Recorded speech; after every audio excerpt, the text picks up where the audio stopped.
천년을 이어온 한국 불교의 산 역사, 산사, 한국의 산지승원.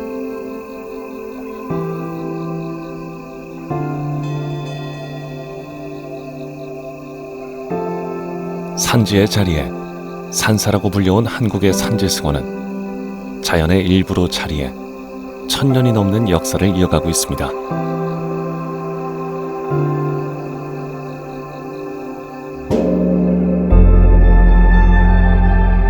오래되었으나 여전히 살아 숨쉬는 곳. 세상 만물을 일깨우며 오늘도 구도의 길을 실천하고 있는 한국 불교의 요람이자 일상 속에서도 부처님의 가르침을 쫓는 도량.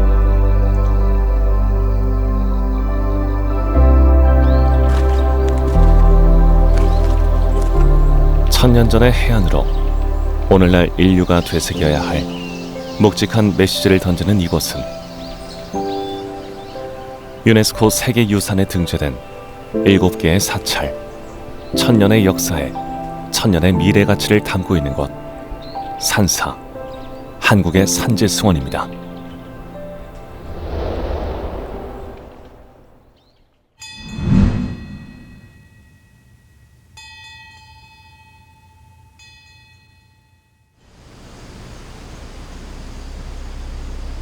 한국의 사찰은 왜 산사라고 불릴까요?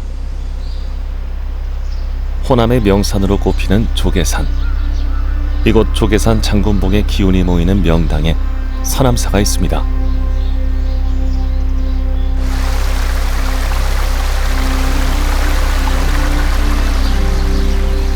서남사는 한국 산사의 원형을 간직한 곳입니다.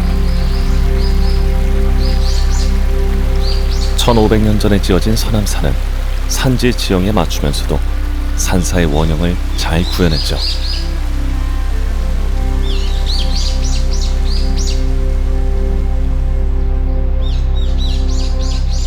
서남사는 사찰과 주변 자연과의 경계를 구분짓지 않았습니다.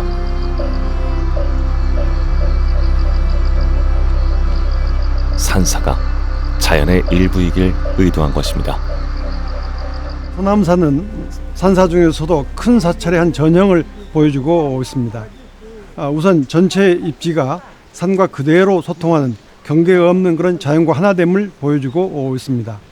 대웅전 앞에 누각이 있고, 그리고 설원당과 탐진당이 이렇게 마주보고 있는 네 동이 마당을 둘러싸고 있는 사동 중정의 전형적인 형태를 보이고 있습니다.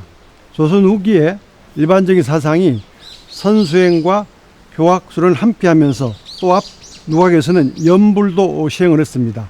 이러한 사상을 차원 구조가 그대로 담고 있는 가장 전형적인 모습을 우리는 서남사에서 볼 수 있습니다.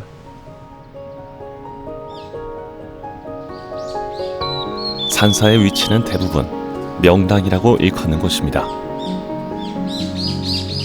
마곡산은 환란을 피할 수 있는 10곳 중 하나로 꼽히는 태화산에 자리했습니다. 마곡천이 사찰의 허리를 휘감고 있죠.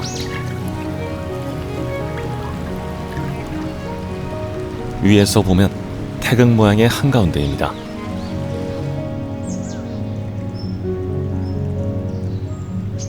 마곡사뿐만이 아닙니다.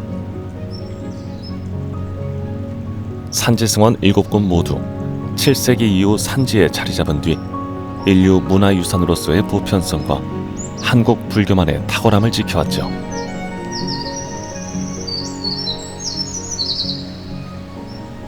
사찰은 어디에 입지했거나 상관이 없잖아요. 근데 우리가 산사라는 이름을 딱히 집어넣은 이유는 입지 자체가 산중에 있다라는 걸 의미하는 거죠. 그 다음에 산지승원이라는 표현을 썼는데요. 왜냐하면 여기는 다른 나라하고 다르게 스님들이 살고 계십니다. 이게 일본과 중국과 완전히 다른 차별화가 되는 하나의 그 문화거든요. 더군다나 오랜 시간 동안 스님들의 생활 공간이면서 수행 공간이면서 교리를 얻는 곳이기도 하지만 일반 신도들이 와서 함께 종교적인 행위를 할 수 있는 공간이기도 합니다.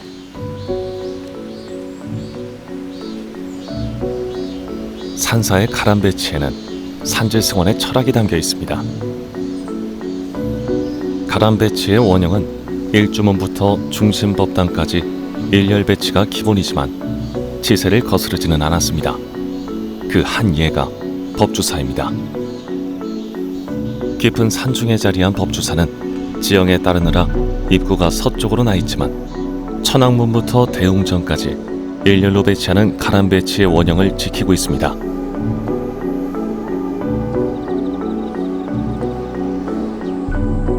또한 산지승원의 정각들에는 각각의 역할과 의미가 있습니다.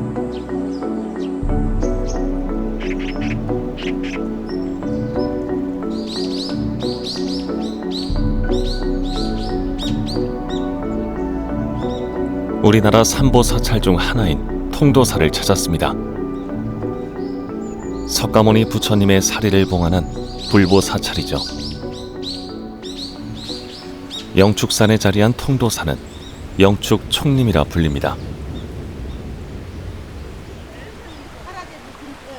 총림이란 선원, 강원, 유론, 염불원 네 가지를 갖춘 곳을 말합니다. 총림답게 통도사의 일주문 양쪽 기둥에는 수행 정진과 공동체 생활을 하는 공간에서 갖추어야 할 기본 자세를 당부하는 글이 새겨져 있습니다.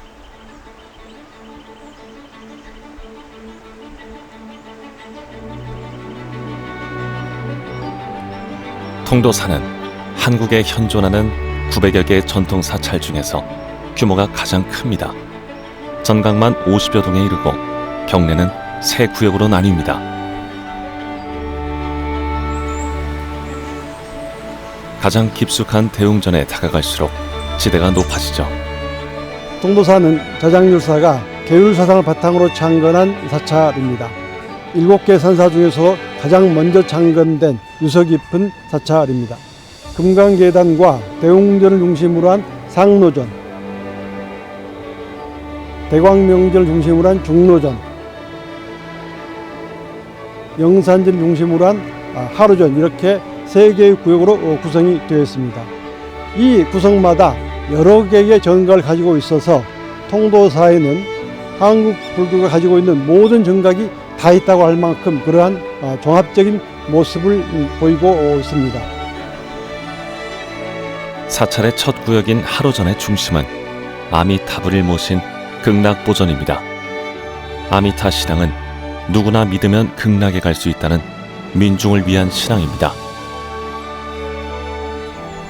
극락보전 외벽에는 반야 용선을 타고 극락세계로 건너가는 모습을 그린 희귀한 벽화가 남아 있습니다. 부리문부터는 중로전입니다. 중로전에서는 신라, 고려, 조선시대 건물을 모두 볼 수 있습니다. 중로전의 중심은 대광명전입니다. 통도사에서 대웅전 다음 가는 규모죠. 화엄경의 주불이자 우주 본체를 상징하는 비로자나 부처님이 모셔져 있고 그 뒤에는 법신, 보신, 화신의 삼신부를 그린 삼신탱화가 있습니다. 우리나라 최고의 삼신탱화로 평가되는 작품입니다. 관음전은 중생의 고뇌를 씻어주는 곳입니다. 석등은 무명의 어둠을 지혜의 빛으로 밝혀주는 상징물이죠. 관음전에는 관세음보살상이 모셔져 있습니다. 관세음보살은 자비의 화신으로 이를 믿는 관음신앙은 삼국시대부터 오늘날까지 이어지고 있습니다.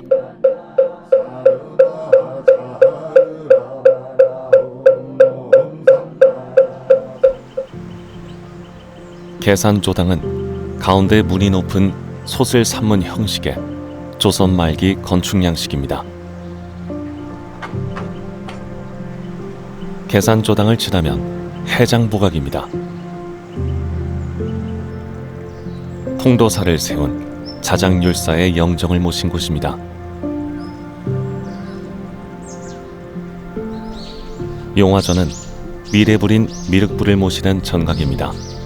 통도사 용화전 앞에는 스님들의 바루를 닮은 탑이 서 있는데 한국 유일의 봉발탑입니다.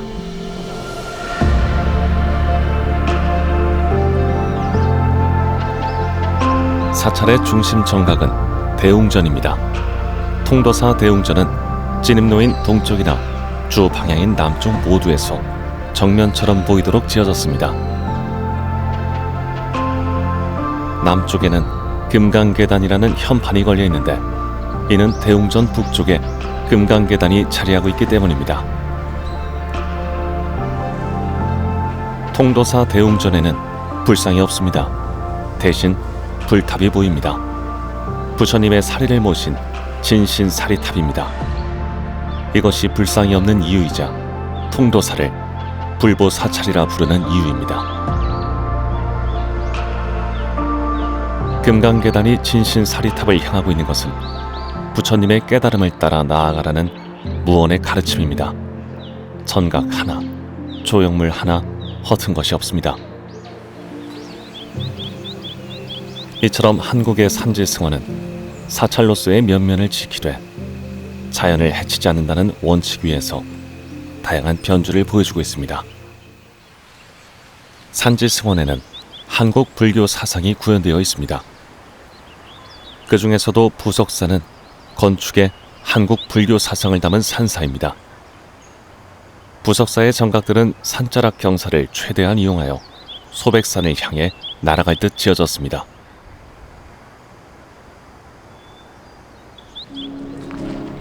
부석사는 일주문을 시작으로 부처님을 모신 무량수정까지 9개의 단으로 이루어져 있습니다.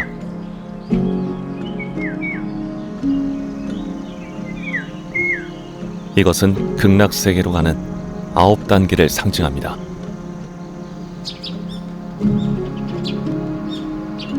저를 지켜주는 천왕문을 지나면 구품 연화세계로 향하는 본격적인 여정이 시작됩니다.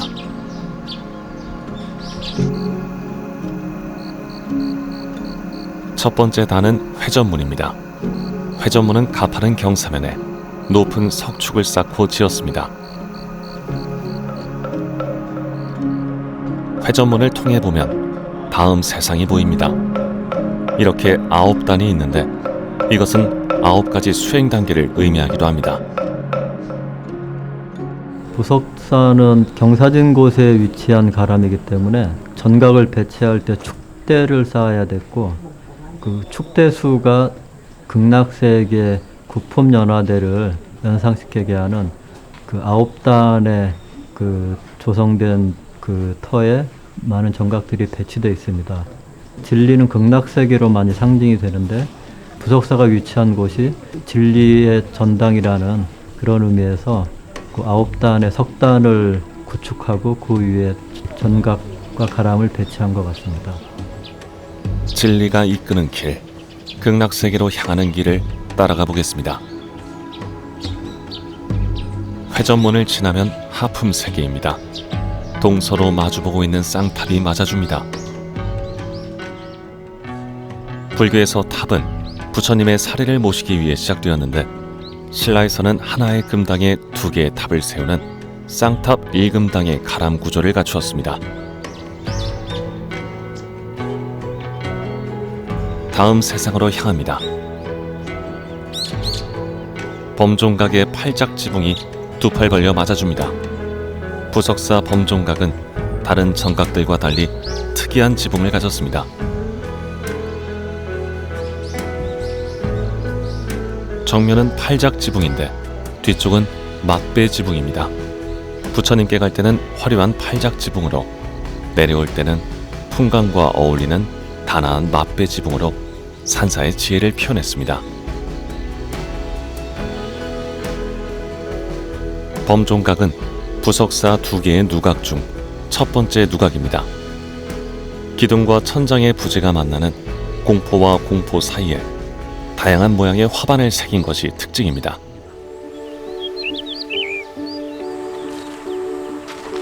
부처님의 가르침을 따라 오릅니다.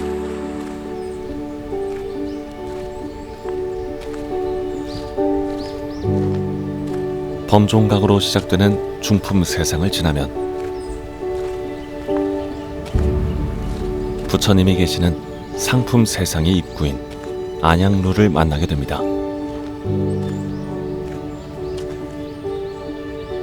안양루는 사찰 물루 건축의 대표적인 사례로 안양이라는 이름은 극락을 뜻합니다.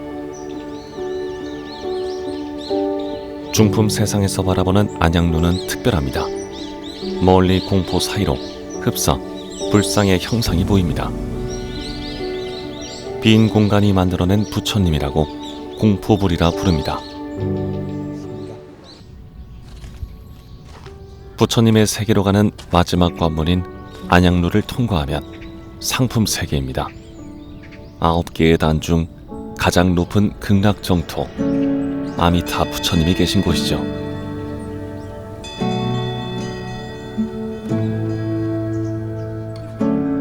무량수전 앞의 석등은 부처님의 광명을 상징합니다. 국보로 지정된 통일신라 시대의 석등으로 유연하면서도 섬세한 보살상이 일품입니다. 9단의 가장 윗단 무량수전 앞마당에서 서면 발 아래 화엄연화장 세상이 펼쳐집니다. 부석사 무량수전은 봉정사의 극락전에 이어 우리나라에서 두 번째로 오래된 목조 건축물이자 가장 아름다운 건축물로 꼽힙니다. 배가 살짝 부른 배흘림 기둥은 건물의 안전과 조화를 위한 지혜죠. 무량수전에는 고려시대에 만든 아미타열의 부처님이 모셔져 있는데 일반적인 사찰의 불상과 달리 동쪽을 바라보고 있습니다.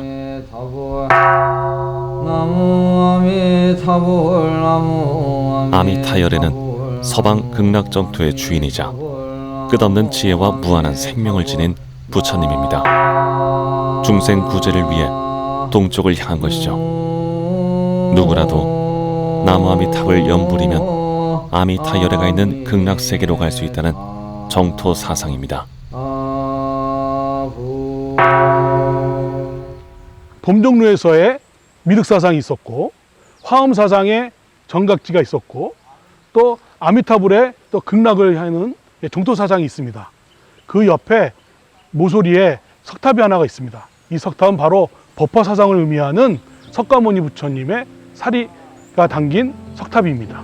결론적으로 부석사는 통일신라에서부터 고려시대 그리고 조선시대 현재 이르기까지 각 시대를 대표하는 종파의 교리의 성격을 하나씩 담은 절로서 우리나라를 대표하는 아주 중요한 사찰이라고 할 수 있습니다.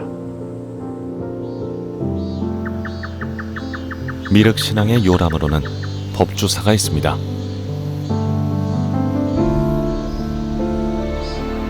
미륵신앙은 미륵불을 신앙의 대상으로 삼습니다. 미륵이라는 말에는 잡이라는 뜻이 담겨 있죠.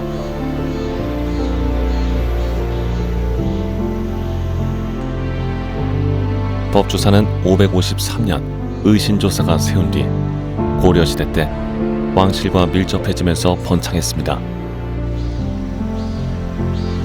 그 증표가 세존 사리탑입니다.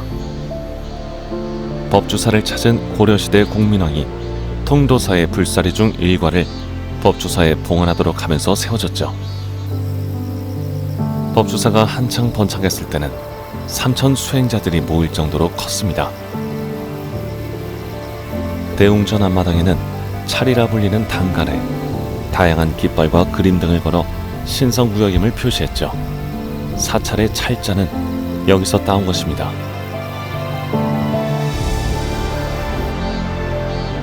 많은 이들이 찾는 대사찰이었던 법주사.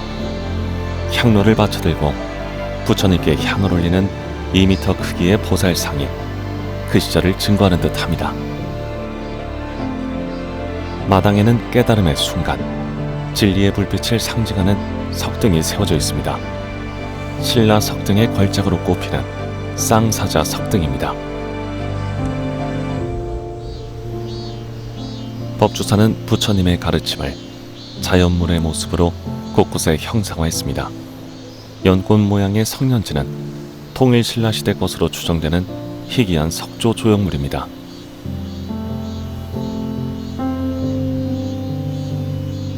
절마당 한쪽에는 큰 석조가 있습니다. 쌀 80가마를 채울 수 있는 크기입니다. 아랫부분에 구멍으로 보아 물을 담아두었을 것으로 추정됩니다.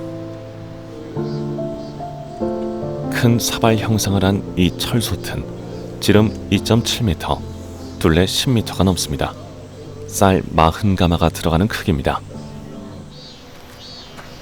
법주 사이는 오래된 미륵불이 있습니다.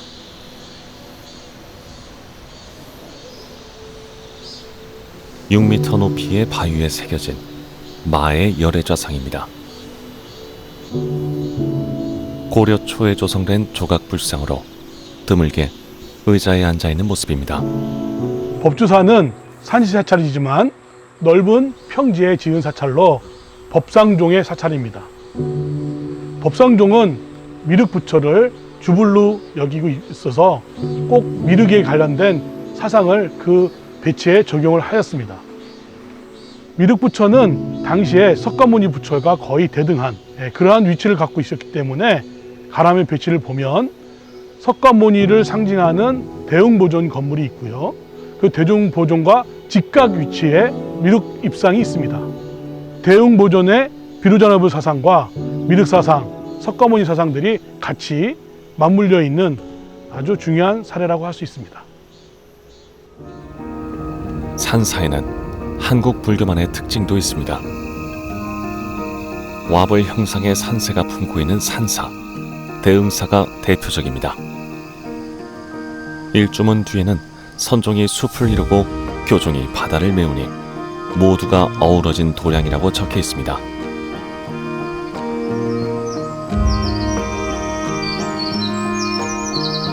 대응사의 창건 시기는 이 3층 석탑으로 가늠해 볼 수 있습니다. 신라시대 사장율사가 중국에서 석가모니 부처님의 진신 사리를 가져와 모셨다고 전해지는 탑입니다. 자장율사는 이 땅에 사리 신앙과 화엄 사상을 전파한 큰 스님입니다.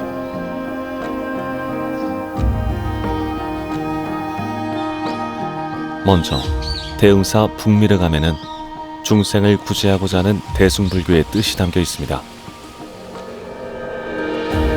북미륵암의 마애불은 중생을 구제한다는 미래부처인 미륵불로 현존하는 거대 마애불 가운데 가장 우수한 작품입니다. 한국 불교는 배척 대신 포용의 길을 걸어왔습니다. 표충사가 대표적인 예입니다. 대응사 경내에 자리한 표충사는 사당입니다. 유교적인 공간이죠. 이곳에서 서산대사의 제사를 지냅니다. 서산대사는 임진왜란 당시에 70이 넘은 나이에 승병을 일으켜 큰功을 세웠습니다. 조선은 유교 국가였지만 선조는 서산대사에게 의복과 바로를 하사했고 서산대사는 이를 대응사에 전했습니다.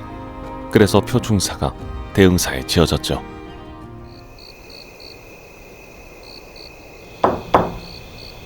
날이 밝기 전 사찰이 먼저 불을 밝힙니다. 세상을 깨우는 것은 깨닫지 못한 미명의 생명들을 일깨우고자 함입니다.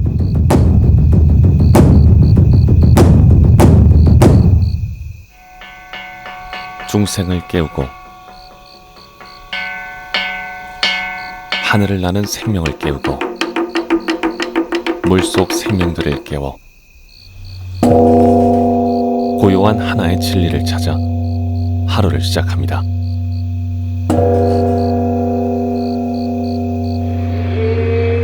산지승원 어느 곳이든 지금도 하루 3번 예불을 올립니다.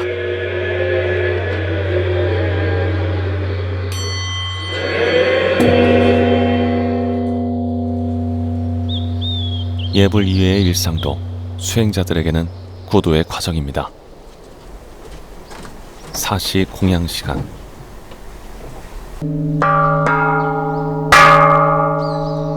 때를 알리는 쇠북을 올립니다.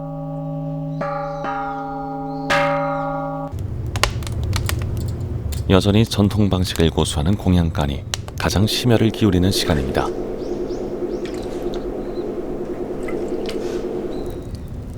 부처님께 올리는 마지를 짓는 소임자들은 밥 짓는 과정에서 나오는 물기를 붓다의 눈물이라고 부릅니다.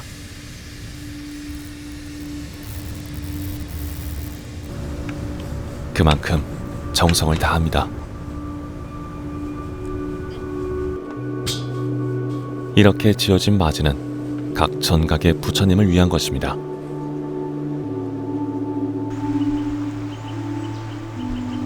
첫 번째 맞이가 향하는 곳은 대웅전입니다.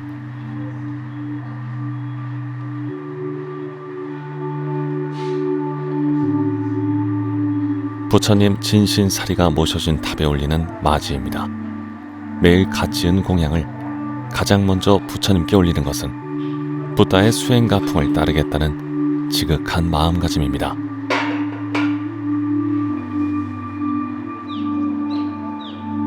금강계단은 예로부터 스님이 되고자 하는 이들이 계를 받고 수행자로 살아갈 것을 다짐하는 곳입니다.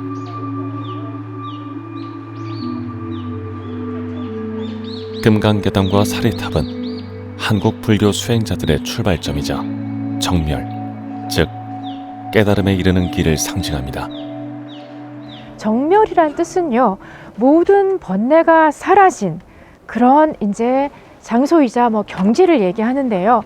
바로 니르바나, 열반이라고도 합니다. 우리가 사는 이 욕계, 색계, 무색계를 모두 포용하는 법계 공간 그 자체를 얘기를 합니다. 깨어있는 불성, 깨어있는 마음 그 자체를 가리키고 있습니다.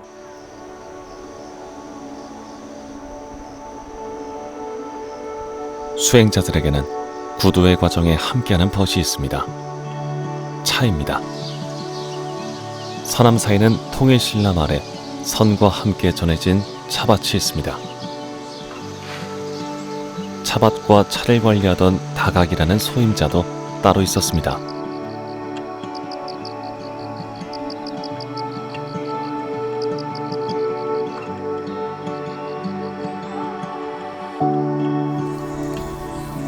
그 전통을 이어받아 서남사 스님들은 지금도 차를 직접 따고 덮어서 차를 만듭니다. 그리고 참선과 함께 차를 즐깁니다. 서남사 차는 송나라에 수출했을 만큼 명성이 높았지만 다도는 단순했습니다. 만들 때 정성을 다하고 건조한 곳에서 보관하며 깨끗하게 마신다. 이것이 한국의 다도 전통을 이어온 사찰에 차 마시는 법입니다.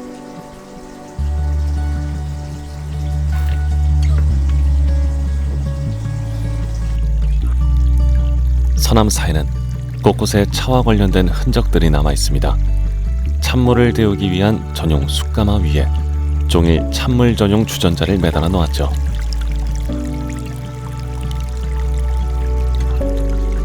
찬물은 4단 석조에서 떠왔습니다.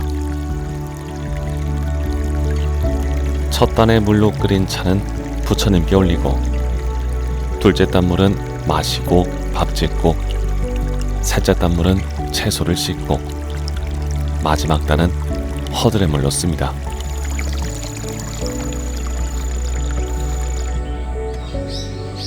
산사의 차문화가 완성된 곳은 대흥사입니다. 대흥사는 한국 차문화의 성지입니다. 조선 후기의 대표적인 선승인 초이선사 때문입니다. 초이선사는 대흥사의 작은 암자인 일지암에 머물렀습니다. 암자 주변에는 지금도 야생 차밭이 있죠.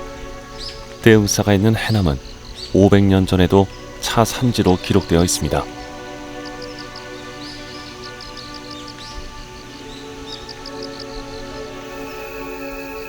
초이선사는 40년 동안 이곳에 머무르며 우리나라의 다도를 정립했습니다. 당대의 큰 학자들과 차를 마시며 교류하고 차문화를 알렸죠. 때문에 일지암은 지금도 대표적인 차문화 유적지로 꼽힙니다.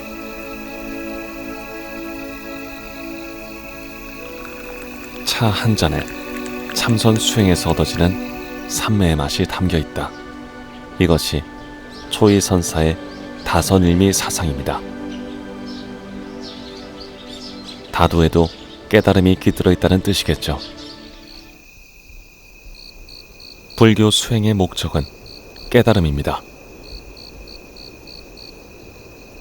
대표적인 수행법이 참선이죠.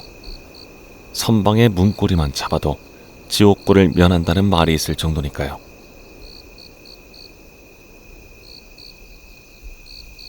불교 명상은 집중 명상인데요. 그래서 이 화두를 참고함으로써 집중하는 수행이거든요. 그래서 다른 생각들도 들어오지만 그 생각보다는 화두를 더 집중하려고 하는.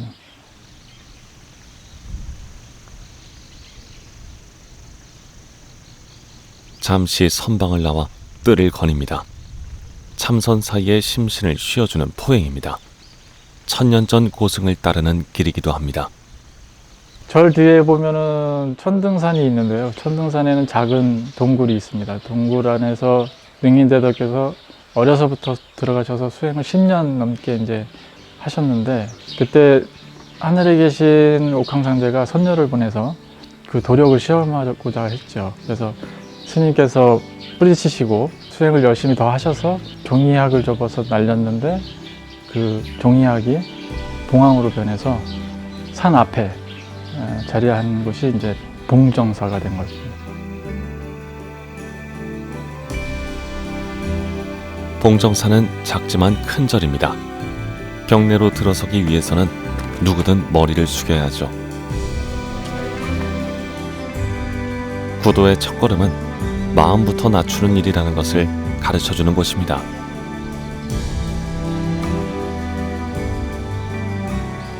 숙였던 고개를 들면 비로소 도량이 펼쳐집니다. 정면에서 맞아주는 것이 대웅전입니다. 봉정사 대웅전은 조선 초기 건물입니다.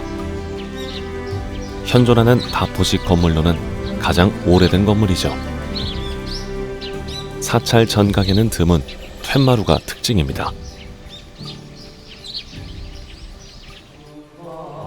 대웅전은 불법에 귀의하고자 하는 모든 이들에게 열려있는 공간입니다.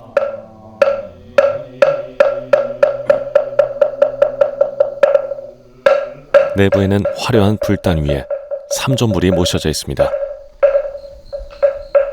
대웅전 옆 별도의 구역에 자리한 극락전은 한국에 남아있는 고 건축물 중 가장 오래된 목조 건물입니다.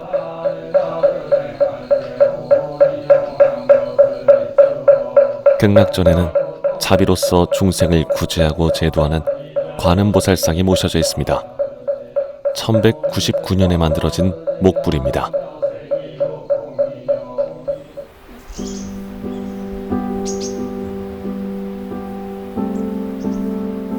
임진왜란의 화마도 피한 봉정사는 덕분에 산사의 원형과 천년 세월을 지금까지 고스란히 간직하고 있습니다. 그 대표적인 곳이 영산암입니다. 영산암은 사찰 건물이지만 조선시대 대갓집의 형태와 구조입니다. 맨 위에 부처님을 모신 응진전이 있죠. 건물들은 마루로 연결되어 있는데 지역 유생들이 공부하던 곳이기도 합니다. 영산암은 7개 산사 중에 유일하게 암자가 들어가 있는 곳입니다. 봉정사 영산암은 본절과 멀지도 가깝지 않은 그런 관계 속에서 독자적인 신앙성이 펼치면서 그러면서 함께 어우러져 있는 이런 자연을 그대로 보여주고 있기 때문에 오직 봉정사 영산암만 포함해서 세계유산에 등재하게 되었습니다. 영산암은 불교의 유교와 도교가 어우러진 곳입니다. 응진전 안팎의 그림들이 증거입니다. 응진전 곳곳에 배치된 그림들은 얼핏 보아도 다른 사찰의 벽화들과는 다른 민화풍입니다. 먼저 내부에 적힌 한글로 19세기 건축물임을 알 수 있습니다.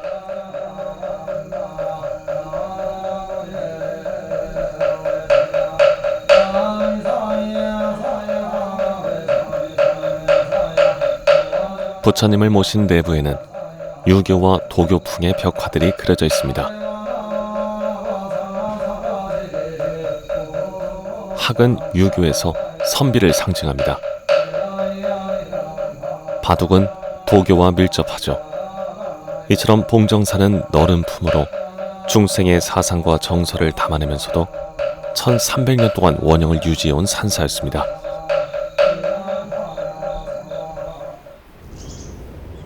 그리고 여전히 수행의 공간이기도 합니다.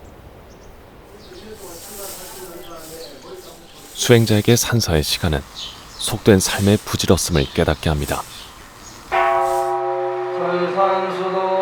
깨달음은 욕심을 내려놓게 하고 욕심 없는 마음은 일상의 절제와 검약으로 이어집니다.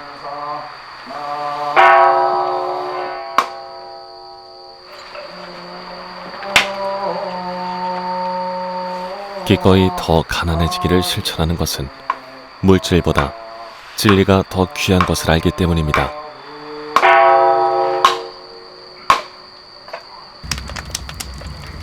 이것이 검소하고 절제된 일상이 산사의 가풍으로 이어져 내려오는 이유입니다. 산사가, 산사의 일상이 곧 진리로 가는 과정입니다. 그리고 그 길을 안내해주는 이정표 중 하나가 불화입니다. 법주사 팔상전처럼 말이죠. 팔상전은 우리나라에 유일하게 남은 목탑입니다.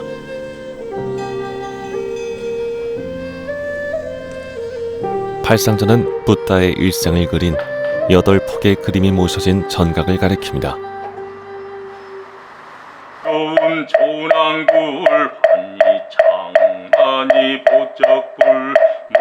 법주사 팔상전 내부에는 중앙을 수직으로 관통하는 커다란 기둥이 있고 그 기둥에 붓다의 탄생부터 열반에 들기까지 붓다의 일생을 담은 8폭의 그림 팔상도가 있습니다.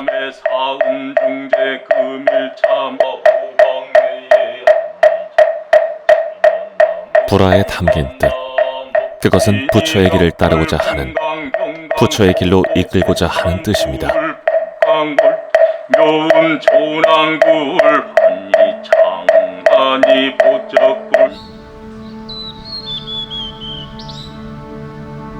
이런 한국 탱화의 산실이었던 것이 마곡사입니다.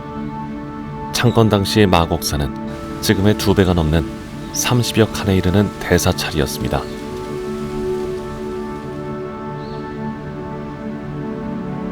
그 역사를 가장 오래 간직한 전각이 마곡사 영산전입니다.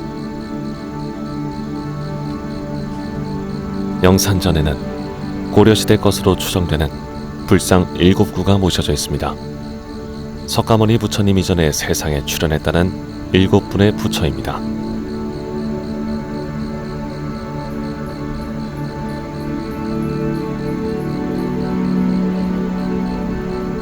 칠불은 생김도 다르지만 수인도 모두 다른데 깨달음의 순간부터 설법하는 모습까지 각각의 의미가 담겨 있습니다.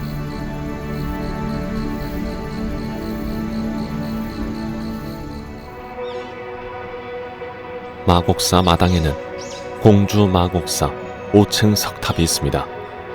금동 보탑으로도 불리는데 가장 윗부분인 상륜보 때문입니다.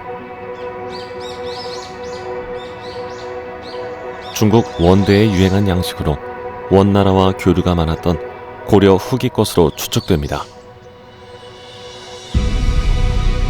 산제승원이 전파 과정을 담고 있으면서도 나름의 문화로 꽃피었음을 알 수 있습니다.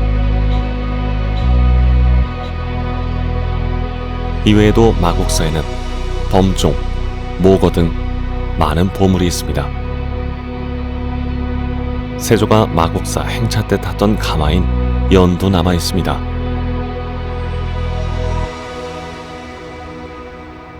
그중 가장 눈길을 끄는 것은 큰 법회나 의식 때 내거는 괴불입니다.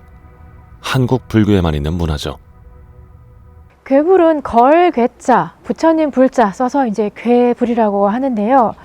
마곡사의 괴불에는 노사나 부처님이 이제 묘사되어 있습니다. 부처님은 보통 귀걸이나 보관을 쓰지 않고 장식을 하지 않는데 유일하게 장식을 한, 장엄을 한 부처인데 보살의 모습을 하고 있는 유일한 존재가 바로 이제 이 노사나 부처님입니다. 마곡사의 중심법당인 대광보전에는 진리의 상징인 비로자나불이 모셔져 있습니다. 그런데 특이하게도 서쪽을 향해 앉았습니다. 극락, 즉 서방 정토를 바라보는 모습입니다.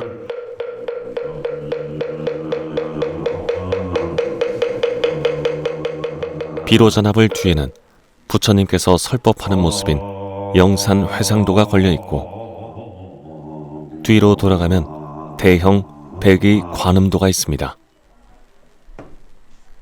관음보살 발 아래의 연꽃, 푸른 새를 나는 선제동자는 관음보살의 정토인 보타낙가산을 상징합니다.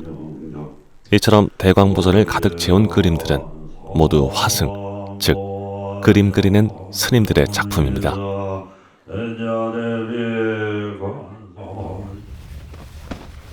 바닥은 손으로 엮어 만든 삿자리입니다. 가난한 안진뱅이가 서원을 세워 100일 동안 짰는데 완성한 뒤 걸어서 나갔다는 이야기가 전해집니다. 마곡사 대광보전은 불교 회화의 보고입니다. 벽화도 여러 점 남아있죠. 이 벽화들은 사찰의 벽화가 드물었던 조선 후기 것으로 법당 내부 벽화 중 진수로 꼽힙니다. 이처럼 마곡사는 화승을 전문적으로 양성해내는 남방 화수로서 대가람을 이루었습니다. 불화로 수행했던 것입니다.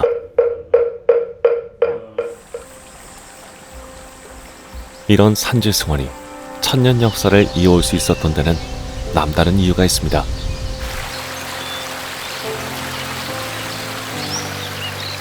법주사 세심정 가는 길.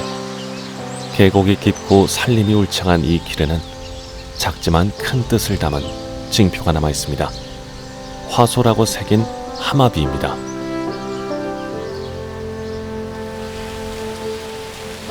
왜 세워진 것일까요? 화소라는 뭐냐면 임금님이 여기 행차할 때 온 병기 같은 거, 창활, 화약 같은 거는 여기다 다 놓고 병기를 놓고 가는 거라. 그리고 말도 내리고 그래서 그 비석을 씌워놓은 거라. 그 정신에 따라 법주사의 스님들은 오늘도 자연을 따르고 지킵니다. 덕분에 우리는 지금도 세속에서 지친 몸과 마음을 산사와 자연에 기댈 수 있습니다. 초록 생명을 지켜온 그 정신이 오늘도 중생을 깨우고 있는 것입니다. 법주사뿐만이 아닙니다.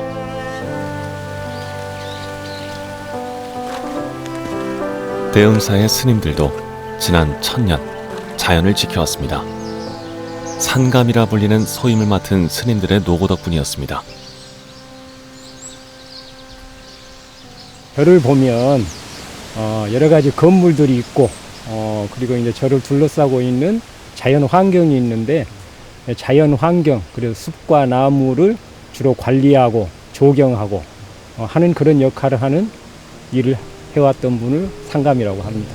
수행에 있어서 굉장히 중요한 것은 순수함을 추구합니다. 그래서 어떤 자연 속에서 세속과 물들지 않는 어떤 순수한 자연과 친화하는 게 스님의 삶의 일부가 되겠습니다. 한국의 산지승원이 세계유산으로 등재될 수 있었던 이유 중 하나도 이처럼 사찰이 앞장서서 자연을 품고 지켜왔기 때문입니다.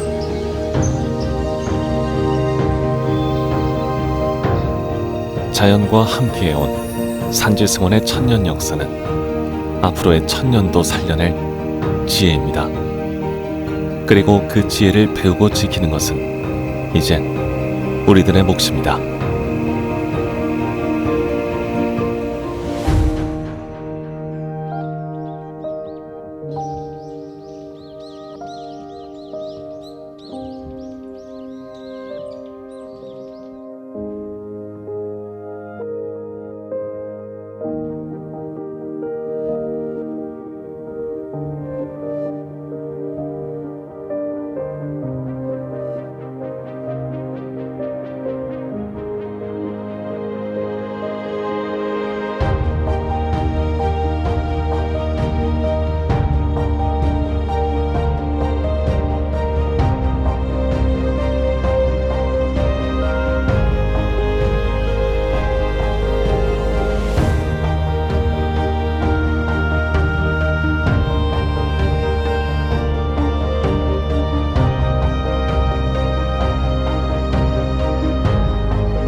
산에 기대어 자연의 일부로 뿌리내린 산사는 그 자체만으로 지금 인류가 직면한 문제의 열쇠이자 되새겨야 할 메시지를 담고 있습니다.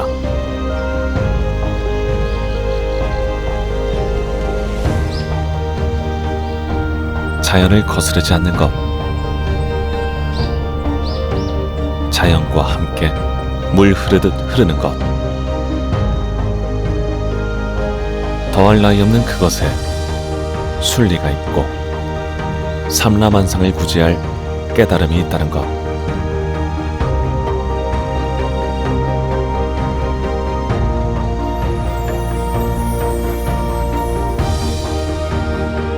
그 깊은 뜻을 이어 오늘날에도 맥을 이어가고 있는 인류의 유산.